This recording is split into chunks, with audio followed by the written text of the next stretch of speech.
I never imagined a simple Friday night would turn into a moment that shook everything I believed about my marriage. Emma had invited a few friends over for what she called a small get-together, nothing big, nothing wild.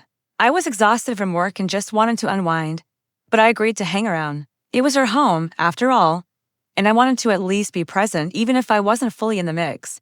The house filled with laughter, clinking glasses, and bits of music floating in from the living room. I settled onto the couch with a beer, trying to blend into the background noise. That's when I noticed it the way Emma drifted closer to one of her guy friends, Jake. They laughed at the same joke, leaned in toward each other, their faces weighted close for comfort. I tried telling myself I was imagining things, that I was reading too much into it. But then it happened. She kissed him. Not a quick, silly peck, an actual kiss that lingered just a moment too long. All while someone filmed it for a TikTok trend she thought would be funny. My stomach dropped. My jaw tightened. Everything around me froze. Her friends laughed, thinking it was all part of some harmless joke.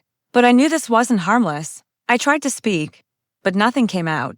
Emma turned around with a bright smile, eyes sparkling like she just pulled off something cute or clever. Totally unaware or pretending not to be aware of the fire she lit inside me. "Relax," she said, waving a hand. "It's just a joke.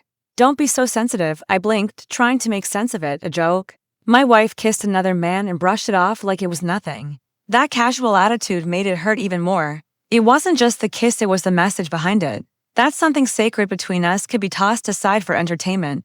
I stood up slowly, setting my beer down, trying to fight the urge to react in anger. Years of learning how to stay calm steadied me. I needed to think before I spoke, not because I was weak, but because losing control would only turn this into something ugly. Emma noticed the shift in my expression and tilted her head, confused. "What's wrong?" she asked, playful but curious. I took a slow breath.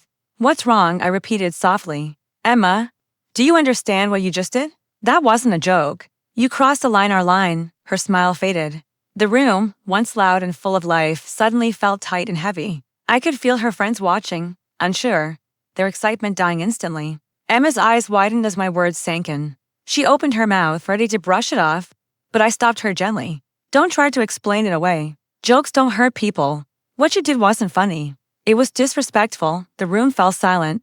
Her friends shifted awkwardly, no longer laughing. Emma pressed a hand to her mouth, a nervous habit I rarely saw. "It was just for TikTok," she said weakly.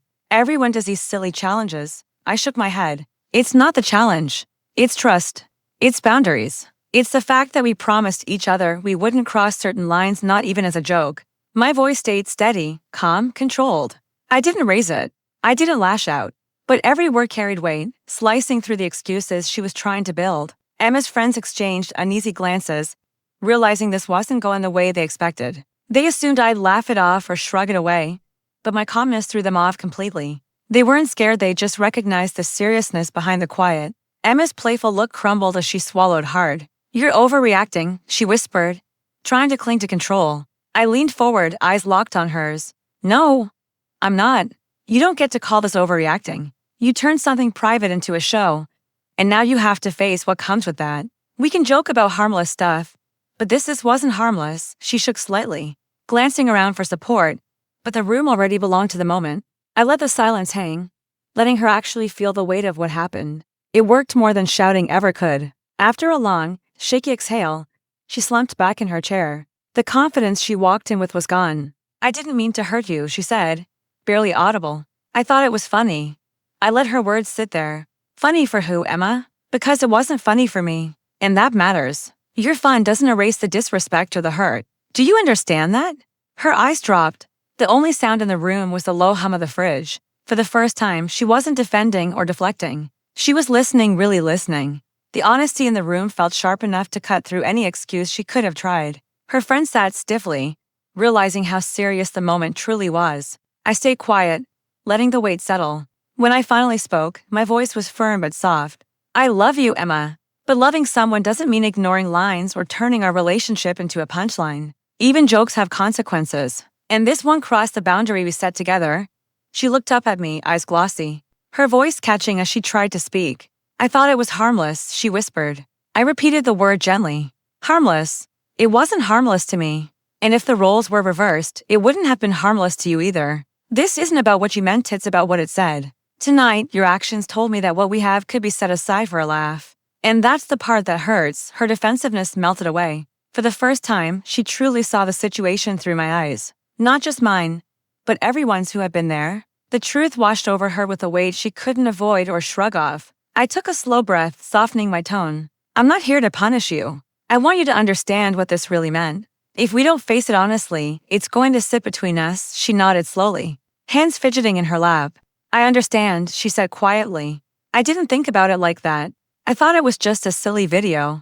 I didn't think about how it would make you feel. I reached across the table and took her hand. Then remember this moment, I said gently. Love isn't just laughter and fun. It's respect. It's trust. It's knowing how your actions affect the person you care about even when you don't mean any harm. Her shoulders lowered as she took it in, the fiery energy long gone. She squeezed my hand, a small, sincere promise that she'd understood and wanted to do better. That night, we left the room side by side, not as opponents, but as a couple facing a hard truth together. Her joke had cracked something, but the calm, honest conversation that followed repaired it stronger than before. I realized then that love doesn't always shout. Sometimes it speaks softly with patience, honesty, and clarity, showing the person you love exactly where they need to grow.